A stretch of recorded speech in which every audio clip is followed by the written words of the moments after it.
পাম্পগুলোতে তেলের জন্য দীর্ঘ লাইন। চালকদের অভিযোগ, পাম্পে তেল না মিললেও অতিরিক্ত দামে তা মিলছে পাড়া মহল্লার দোকানগুলোতে।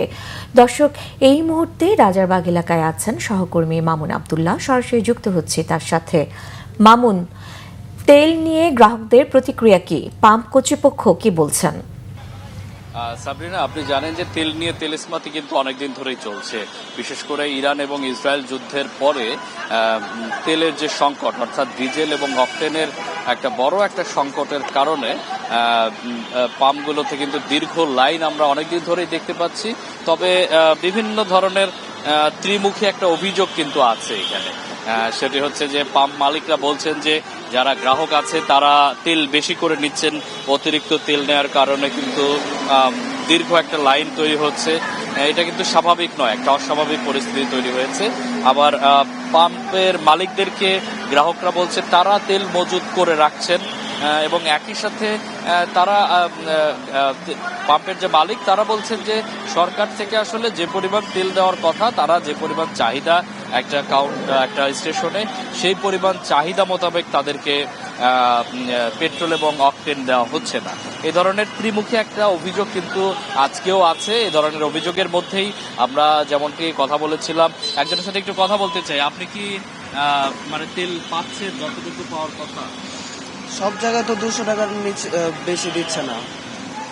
সরকার তো বলেছে যা চাবে তাই। না, এখনো সেটা পাওয়া যায়নি। কোনো পাম্পে 200 টাকার উপরে পাওয়া যাচ্ছে না। কিছু হাতে গোনা কিছু কিছু পাম্পে আর কি 300 টাকার পাওয়া যাচ্ছে।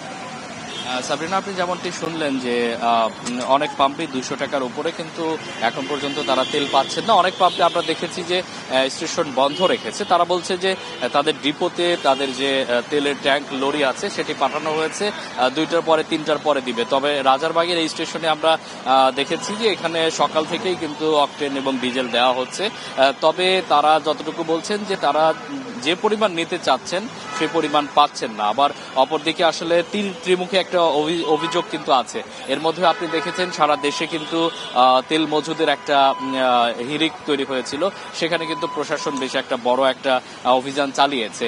একই সাথে আপনাকে বলে রাখতে চাই যে সরকার থেকে বলা হয়েছিল যে প্রত্যেকটি পাম্পে ট্যাগ অফিসার নিয়োগ করা হবে। একই সাথে আইন শৃঙ্খলা বাহিনীর সরব উপস্থিত থাকবে যাতে এ ধরনের বিশৃঙ্খল পরিস্থিতি তৈরি না হয়। আমরা কিন্তু এই স্টেশনটিতে এবং আশপাশে আরো কয়েকটি স্টেশন ঘুরে দেখেছি, সেখানে কিন্তু কোনো ট্যাগ অফিসার দেখিনি এবং কোনো প্রকার আইন শৃঙ্খলা বাহিনী সদস্যদেরকেও কিন্তু উপস্থিতি দেখিনি। তো সাবরিনা, এই ছিল আমার কাছে পাম্প স্টেশন থেকে অকটেন, ডিজেল এবং জ্বালানি তেল সরবরাহের সবশেষ অবস্থা। আপনাকে ধন্যবাদ।